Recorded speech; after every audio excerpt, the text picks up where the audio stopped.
y por eso arranco por ahí. Se llama Carlos Camargo Asís, nuevo magistrado de la Corte Constitucional. Comencemos con su análisis sobre esta elección, doctor Gerardo Martínez. Digamos que fue el tema desde el domingo y todavía no ha terminado porque todavía faltan los ministros esos a los que lo echaron. Sí. Total. Varios columnistas, empezando por el doctor Vargas Lleras, que se alentó para escribir que si no elegían a la de Vaca. Sí se elegía una señora que era del Cauca. Oiga, y arrancan eso. Hay unos que transmitían como en la carrera ciclística, y que viene el uno y que el uno y que lleva 2 votos y que llevan 3 votos, y varias cadenas importantes. Y intervino la defensora del pueblo, no para defender al pueblo, sino para defender una candidata. El procurador general no para vigilar que lo hicieran bien, sino para defender una candidata. El contralor general, el presidente de la República, los ministros, todo el mundo no se hablaba de otra cosa. Digamos que era el último de los magistrados que se va a elegir en la era Petro, porque ya el próximo es en el 28. Digamos también que era candidato ternado por la Corte, les explico. Para integrar la Corte Constitucional envía candidatos. El presidente de la República, son 9, envía al presidente de la República, envía el Consejo de Estado y envía a la Corte Suprema de Justicia, la terna. Esta terna ya está establecido, esta terna le correspondía a la Corte Suprema de Justicia y envió 3 juristas, todos de tendencia conservadora. Ellos tratan de mandar para que haya como equilibrio. Estos eran de tendencia conservadora, todos. De modo que, pero ahí se inventaron en el rifirrafe que la una era del pacto, que la otra era pro no sé qué cosa, que el otro era así sé qué más. Nosotros, juiciosos, hicimos con Manuel lo que hay que hacer cuando uno es serio, escucharlos. ¿Sabe quién ganó? El más malo. en términos jurídicos, de verdad. El mejor, el que no sacó votos. Tenía talla, tenía convicción, hablaba con certeza, y ante las preguntas las respondió con mucha certeza, incluso cuando le preguntaban con qué decisiones de la Corte no estaba de acuerdo, y dijo, con esta, y se me quedan otras cuantas por esto. Los otros, la señora, muy académica, me hizo acordar de mi profesora de tercero primaria, yo la miraba así de parrillita, y entonces ella, pues, escribió unas cosas. Parece que es una persona formada, lleva 40 años en la rama de magistrada, mucho tiempo. Y lo que le escribieron al doctor el que está en la foto, que es el que ganó, que era, desde luego, el más político, el más conectado, a quien más le debían favores. Él no se preocupaba tanto de leer, sino de mirarles la cara como para decir, acuérdese que yo le nombré su cuñado. Y lo que más pesa, si usted de verdad quiere que un parlamentario esté con usted siempre y que no se le olvide, no le nombre la esposa, nombre esa moza, la madre. Eso es eso no se olvida nunca. Uy, pero mucho. Y entonces esta parte en lo que en realidad estaba sucediendo, y nos ocupamos toda la semana. Había que escoger un honorable magistrado para completar 9. Hubo un momento de la Corte en que de los 9 eran 5 mujeres y 4 hombres. Creo que ahora quedaron 5 hombres y 4 mujeres, porque el señor presidente de la República había podido, cuando eligieron a Héctor, mandar 3 mujeres y había quedado 3 mujeres. Mandó 2 mujeres y eligieron a Héctor porque es el que llevaba la bendición. Al doctor Héctor Carvajal me refiero, es que hay que hablarle con confianza, porque él era de los que vendía alcaldes por aquí, entonces no sabía. Doctor, ya vino Héctor, señor alcalde, ya llegó Héctor. Entonces decía, sí, John ya le dijo que viniera, entonces ya vino. ¿Y qué quiero contarles? El señor presidente, después de la parte jurídica, habla del doctor Manuel. Después de que vinieron los reparos y las pedidas de renuncia en un momento actúan con la cabeza caliente y que se vayan. Entonces, el ministro del Trabajo, oye, y ese tan petrista, mejor dicho, ese era más revolucionario que Mao. ¿Y qué pasó? Pues es que él está ahí en el gabinete por cuenta del Partido Verde. Y exactamente dentro del Partido Verde, como cuota del gobernador de Boyacá, que es el jefe verde que quedó ahora.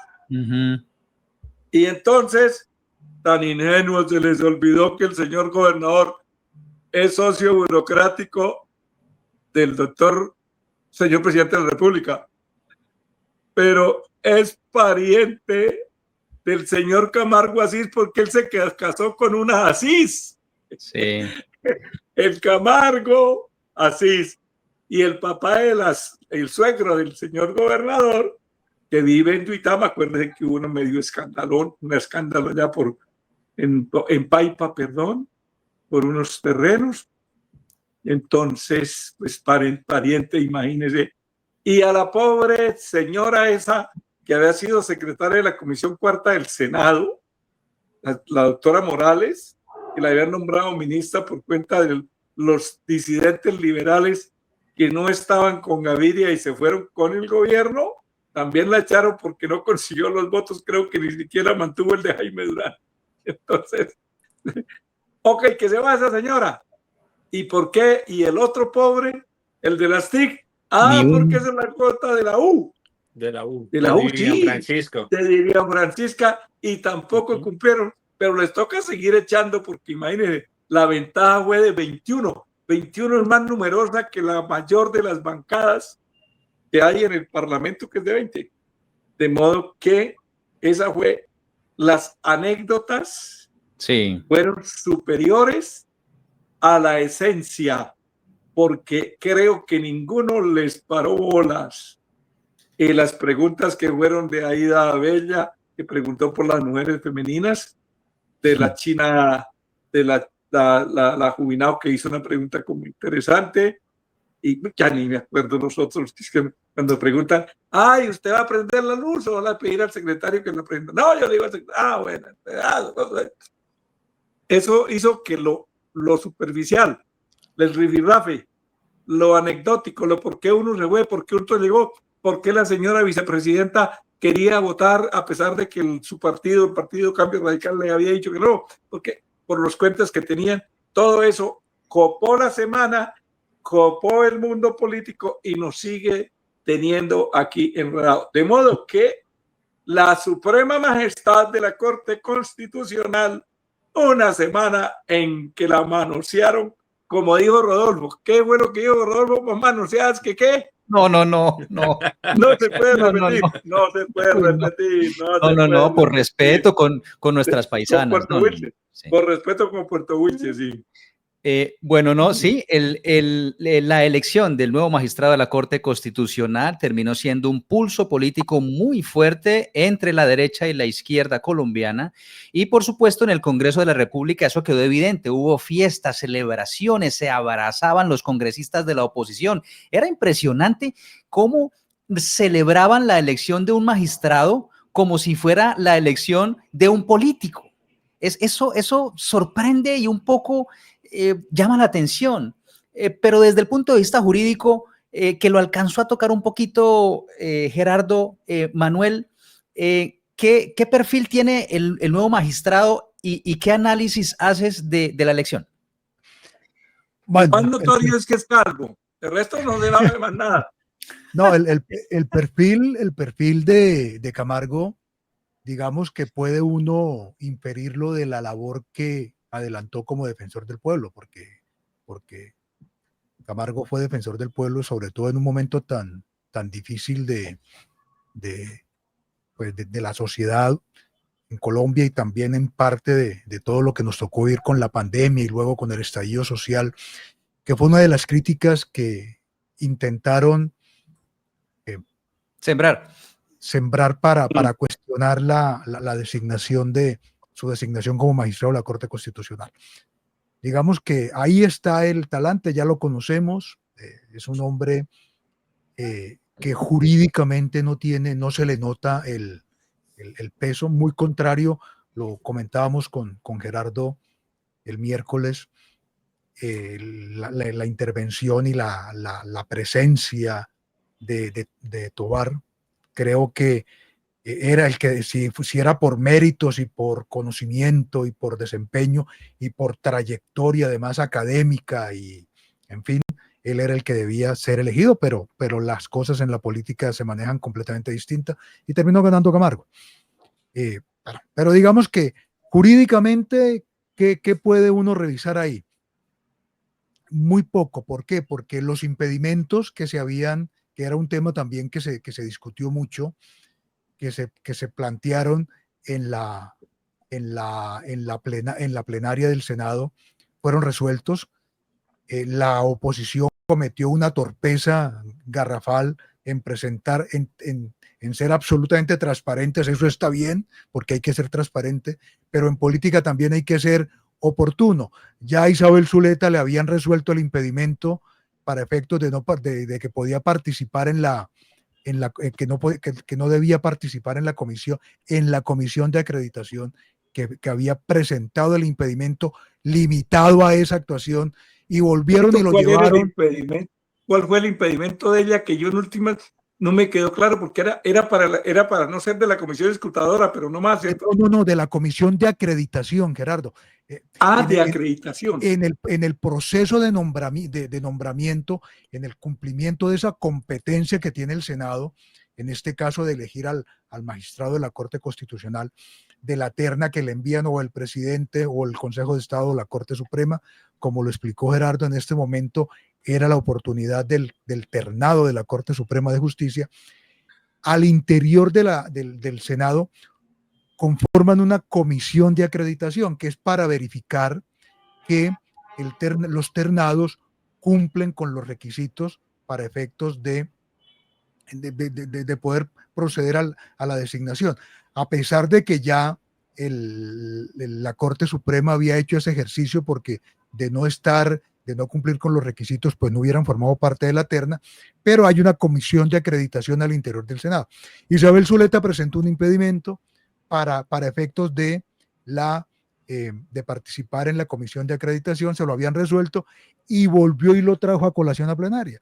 Y ahí fue donde se midieron las fuerzas, porque se lo negaron 51-47, y se dieron cuenta que ya no tenían cómo controlar las mayorías, porque como lo dijo Gerardo, incluso hasta el miércoles en la mañana se hablaba de un photo finish. Eso iba a estar, la diferencia iba a ser mínima, de 1 o 2 votos. Muy seguramente, si recordamos lo mismo que sucedió ya, qué pena Oscar, lo mismo que sucedió cuando se movieron las fuerzas, o se midieron las fuerzas mejor, cuando la consulta popular, que fue un voto, fueron 2 votos de diferencia. Así estaba planteado. Así estaba planteado a comienzo de la semana. Y cuando se presenta esta votación previa, donde se midieron fuerzas, pues ya se dieron cuenta que había un sendero ya que estaba del lado de la oposición, y eso ayudó a que los indecisos pues se fueran para el lado ganador, que es lo que suele suceder, y para que se terminaran ahí de ajustar cosas, y salió la diferencia a la larga de 21 votos, que es una diferencia grandísima. Disculpe, pero es grandísima. Sí. Ahora, uno ve fotos posteriores a la elección y a la elección ya antes de la posesión, y ver uno a miembros del partido, senadores del Partido de los Comunes, abrazando con una efusividad y con una...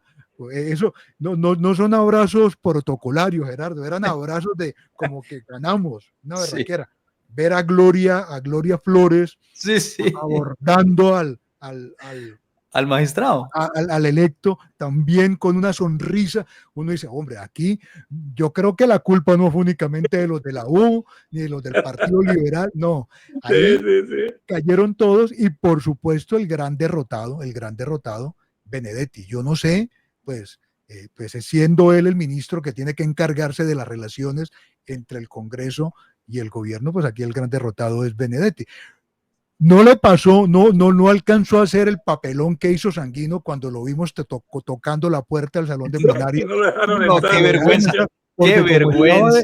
de ministro delegatario, pues él estaba despachando desde presidencia. Desde Pero si hubiera estado Palacio. Petro, el del papelón hubiera sido Benedetti, tocando la puerta para que lo dejaran entrar. Sí, Y le dijeron, no señor, aquí ni los ministros ni los asesores votan, únicamente los senadores afuera. Entonces yo creo que ahí está el ejercicio muy puntual. Se van a venir demandas, ya anunciaron demandas esta mañana ya incluso estaban anunciando demandas derivado de los impedimentos que no se sortearon en la Corte Suprema, porque, bueno, sí se sortearon, pero digamos que los magistrados debieron haberse declarado impedidos. ¿Por qué? Porque ellos también tenían parientes que habían sido nombrados por Carlos Camargo cuando fue defensor del pueblo. Hay un pero ya los tramitaron esto. Sí, allá los tramitaron, pero digamos que Sí. Que lo volvieran a presentar en el Senado. Que había pues en este momento comienzan a surgir una cantidad de argumentos para demandar. Uno de ellos es eso, lo mismo los impedimentos de los senadores que también se resolvieron, pero que estaban ahí planteados en el momento de la elección. La participación de los senadores a los que el Consejo Nacional Electoral les habilitaba y no les habilitaba, y les suspendía y no les suspendía la posibilidad de intervenir. Y en fin, el tema de la cuota de género, porque es que, Gerardo, ahora sí queda muy descompensada la Corte Constitucional, porque únicamente quedan 3 mujeres. ¿De 9? En este momento, porque el presidente Petro mandó dos mujeres y Héctor con nombre propio, entonces eligieron a Héctor. Ahí tenían que elegir la otra mujer. Claro. Entonces, comienza a generarse ahí también unos escenarios de eventuales causales de nulidad que va a terminar resolviéndolas el Consejo de Estado.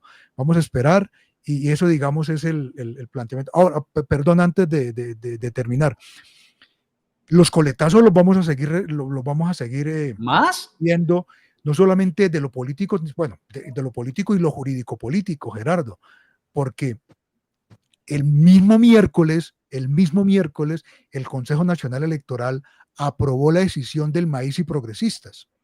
¿Condicionado a qué? Condicionado a que se resuelvan los procesos sancionatorios que están adelantándosele al MAIS. Al MAIS.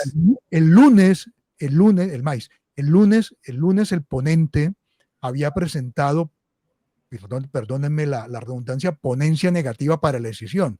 Y el miércoles en la tarde, finalizando la tarde el miércoles, cambió el criterio y habilitó la decisión, condicionándola a que se resolviera el tema de las sanciones, de las actuaciones sancionatorias que se están adelantando en el Consejo Nacional Electoral, porque hay que recordar que el artículo 14 de la ley 1745 no permite esas decisiones cuando los partidos o los movimientos políticos o los grupos significativos de personas tienen procesos sancionatorios ante el Consejo Nacional Electoral. Entonces aquí condicionaron eso. O sea, los coletazos los vamos a seguir viendo.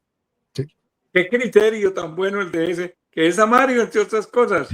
Y entonces el tipo dijo, en la tarde, en la mañana había dicho, el artículo 14 de la ley 1475 estatutaria de la reforma política establece que no puede autorizar sedición cuando hay investigación. Eso es claro, palmario, transparente. Y luego dijo, el artículo dice así, pero como todavía no terminó el proceso, entonces me lo autorizo siempre y condicionado cuando el proceso nada, mucha belleza.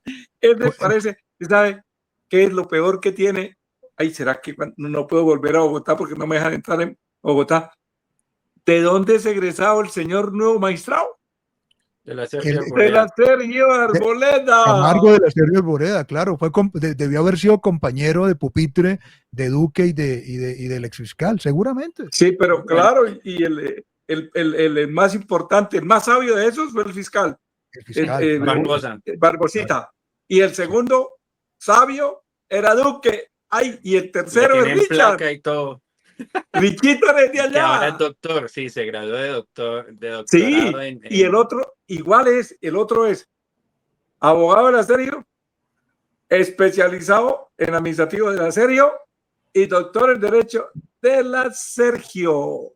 Don Sergio Arboleda de quien tengo un libro viejo que encontré en un trasteo. Ay, era hermano, bueno, eran del Valle del Cauca, eran ese apellido, esclavistas, como dice el señor presidente de la República, esclavistas de ojos verdes o claro, azules, no sé.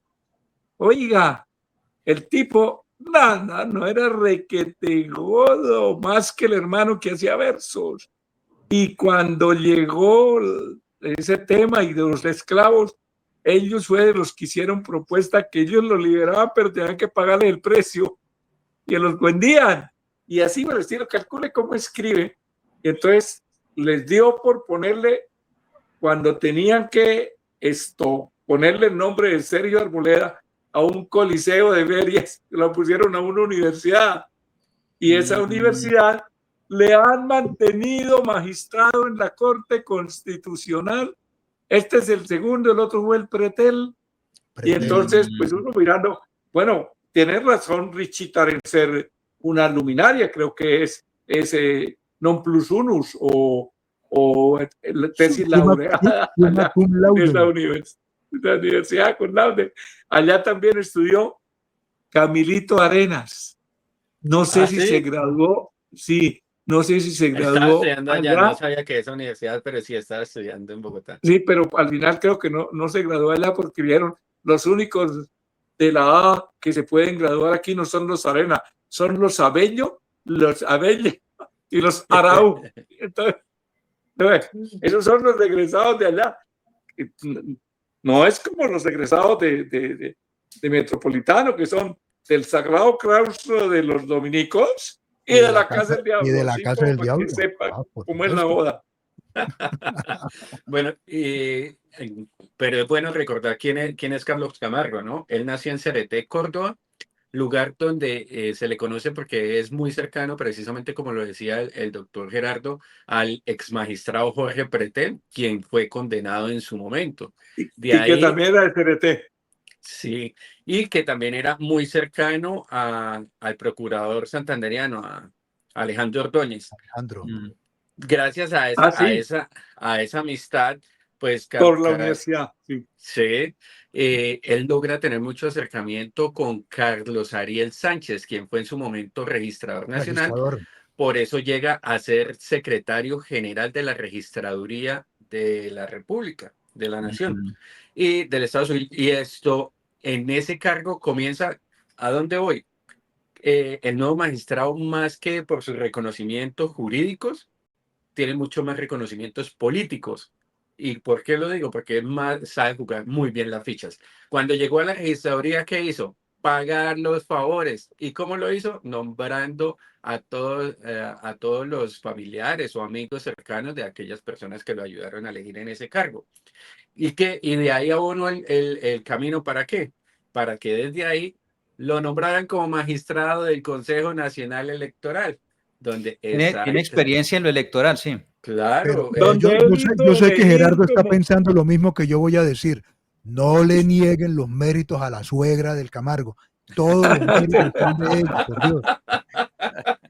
Oiga, bueno. Y el Camargo hizo elegir esta vez, como defensor que era, un magistrado del Consejo Nacional Electoral, Altus Vaquero, que había sido a su vez asistente de él. Eso ahí, este sí es bien Altus. Y recuerda que estuvo enredado y donde lo restablecieron los derechos en la Corte Constitucional. Claro. Ay, Dios. Y recordemos que en el Consejo... Tú me eliges, ahí está. Sí, vivo. Sí, no, él es todo el ejemplo para eso. Recuerden pero también no le niegue los méritos a la suegra, Oscar, de verdad. En el Consejo Nacional Electoral, él fue el que presentó la ponencia archivando la investigación a la campaña de Oscar Iván Zuluaga, ¿no? También hay que hacer esos pequeños recuentos. De ahí, entonces, él empieza y pasa a la Federación Nacional de Departamentos. Y desde allí empieza a abonar nuevamente este trabajo de empezar a dar puesticos. ¿Para qué? Para después que lo nombraran como defensor nacional del pueblo. Y desde ahí, entonces... Las señoras de los magistrados les fascina trabajar en la Federación Departamental. yo no sé por de qué. Departamentos, que lo diga Dier Tavera. Por eso. Le nombró a todas de la sala penal. Por eso no. Los procesos allá en la corte están quieticos. No, mentiras, no sabemos si es por eso. Pero desde la Defensoría del Pueblo sí comenzó a nombrar a las familiares de los magistrados y familiares de los magistrados de la Corte Suprema de Justicia, que es lo que ahorita principalmente se le cuestiona. Porque recordemos que en su momento a Alejandro Ordóñez, quien también es amigo de Camargo, le tumbaron la reelección como Procurador General de la República precisamente por estos hechos. Eso ya será un tema de contencioso administrativo, donde el Consejo de Estado deberá decidir, pues porque pues eso sí está calificado, entre la ley se prohíbe ese tema de las Sí, cuotas Oscar, para... y es que precisamente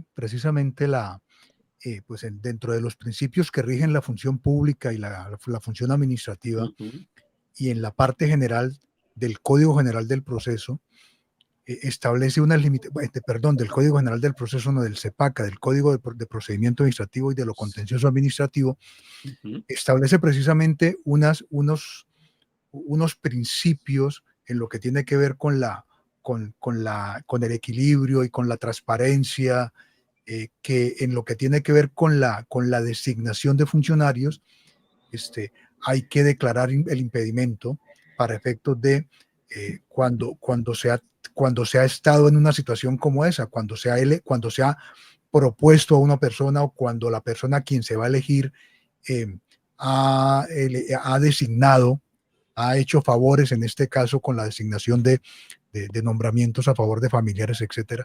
Entonces, ahí por esa razón fue que se cayó la reelección de Alejandro Ordóñez. Entonces, porque él los había nombrado como procurador. Como procuradores. Entonces, aquí viene, por eso les decía. En este caso, compañero, le voy a decir la sección quinta, él no estaba ejerciendo el cargo y lo que estaba aspirando no era el cargo en el cual los eligió, porque él no estaba aspirando a ser defensor del pueblo, sino magistrado. Y los magistrados no hacen nombramientos, presionan nombramientos, que es distinto, compañero, va a decir la sección quinta. pero digamos que bajo toda esa maraña de anuncios que ya se hacen, de demandas, está, entre otras, ese argumento, teniendo como precedente la nulidad de la elección de Alejandro Ordóñez como procurador. Pues, correcto. Con los ajustes que hay que hacerle al argumento, pero digamos que ahí está planteado eso. Y la sección quinta va a plantear, como lo planteó, con los argumentos del transfugismo. ¿Cuántos votos fue la diferencia entre los de hoy va? 13. ¿Y cuántos fueron los tránsfugas? 18. En consecuencia, se anula. ¿Cuántos fueron los votos de diferencia en Confines? Con el segundo, 2. Y con el tercero, 200. Entonces no se anula. Ahora, ¿cuántos fueron los presuntos inhabilitados? En la Corte, 11. 11 eran. Y aquí, 2. 2 porque los otros 2 sí les aceptaron. Sí. ¿Y cuál es la diferencia? 21. No pasa nada porque no era significativo el número de inhabilitados que pudieron votar, que es la tesis que siempre ha sostenido. Claro. Pero fíjate, Gerardo, también cómo esa tesis viene dando tumbos a donde uno puede llegar al analizar esos pronunciamientos de la sección quinta del Consejo de Estado, es que también generan inseguridad jurídica, porque sí, se van acomodando los criterios de una manera tan, o sea, se van cosiendo a medida se hacen a medida. Entonces, eso tampoco genera tranquilidad, porque en el Consejo de Estado, en la sección quinta del Consejo de Estado, uno ya encuentra cualquier cosa, o sea, yo lo vengo diciendo, uno encuentra para lo divino y para lo humano, ahí sí como dice el cuento de los abogados, doctor, hágame el concepto, y yo, ¿cómo lo necesita? En la sección quinta del Consejo de Estado pasa eso. Por ejemplo, en régimen de inhabilidades, qué pena, Javier y Oscar y Gerardo no me deja mentir, a uno le piden un concepto en materia de inhabilidad y uno dice, y miércoles, ¿cómo hago para sustentarlo que en el Consejo de Estado uno encuentra precedentes de todo nivel, de toda clase? Entonces es antes le decían estudie, ahora le dicen hable con el doctor ¿qué? ¿Cómo se llama el que fue magistrado y que llegó ahora de abogado? Que fue juez por allá en un tribunal internacional. Hable con el doctor Pierre Laporte y él le dice cómo es la cosa. Hable con el doctor Pierre Laporte. Y así está. Pero es que recuerda que los textos de los latinos decían que los principios son inmanentes. Los principios no se negocian. Y la gente entendió. Ah, sí, los principios no se negocian, pero los magistrados sí. Y la respuesta es sí. Bueno, muy bien. Queda en evidencia que la elección de un magistrado de una alta corte como la Corte Constitucional, pues genera todo esto. Llevamos 35 minutos hablando de la noticia política y jurídica de la semana. La elección del nuevo magistrado de la Corte Constitucional. Esto también, en esa repercusión, o sea, el espectáculo de elección en la plenaria fue lamentable. O sea, sí. El miércoles en la plenaria fue lamentable, o sea, daba vergüenza. A mí me sorprendió. Vergüenza. Pero eso fue alimentado también por esa descachada del gobierno nacional de meterle la mano a la elección, cuando claro, para salirle al paso a la crítica que se le hizo a la doctora Balanta de diversos medios de comunicación, como lo dijo Gerardo con la columna de Germán Vargas Lleras el domingo, pues que me parece, a uno en lo personal le parece que no tenía sentido, pero digamos que Germán Vargas tiene una intención política. Metió susto.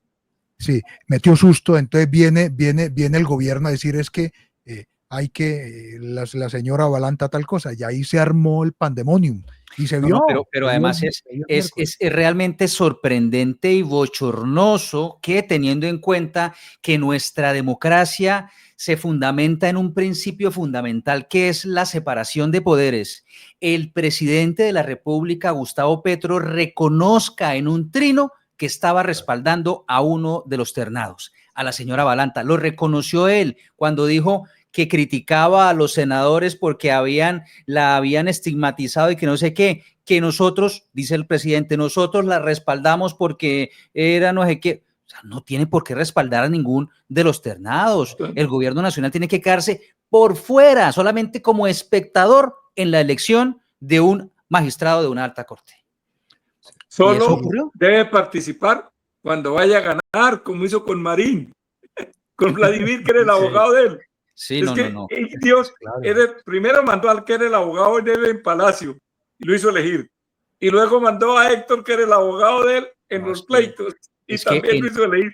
Es que en nuestro país, el gobierno, el presidente de la República no puede ser todopoderoso y no puede tener el poder en la justicia y el poder en el ejecutivo y el poder no puede en el Congreso de la República. Eso es inadmisible. Uno entiende, Javier, el interés de Gustavo Petro de tener, entre comillas, esas mayorías en la Corte, porque los periodos de los magistrados son de 8 años. O sea, sí. Esto no tiene repercusiones el año entrante en las elecciones. Eso es lo de menos. Eso es un proyecto futuro. Entonces ahí hay un tema también que hay que revisar. Vamos a cambiar de tema, señor. Pero Oscar. Javier, yo creo que, y para puntualizar con ese tema, yo creo que también ese voto indeciso en el Senado, que finalmente se fue con el señor Camargo, tuvo mucho que ver con solo una palabrita que mencionó el presidente, el tema de llamarlos fascistas. Yo creo que eso fue determinante para que esos senadores que no tenían definido su voto dijeran, voto por Camargo nomás por llevarle la contraria al presidente que nos llama fascistas. Bueno, vamos a cambiar de tema, pero vamos a seguir hablando de la Corte Constitucional.